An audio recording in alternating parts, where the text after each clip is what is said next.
കിട്ടിയത്.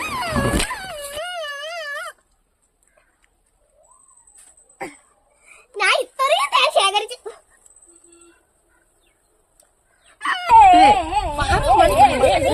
ചക്കീനെ വീട്ടിലോട്ട് പോണ വഴിയില്ലേ ഒരു തേനിക്ക് നമുക്ക് തേനല്ല നമുക്ക് കല്ലെടുത്തോണ്ടി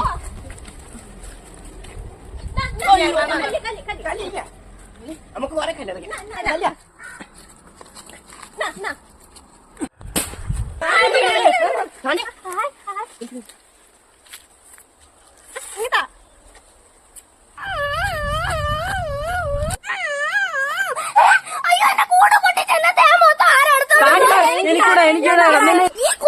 പിള്ളേരാണല്ലേ എന്റെ കൂടെ നശിപ്പിച്ചെന്നെ തേൻ എടുത്തോണ്ടോ ഇപ്പൊ കാണിച്ചു. എനിക്ക്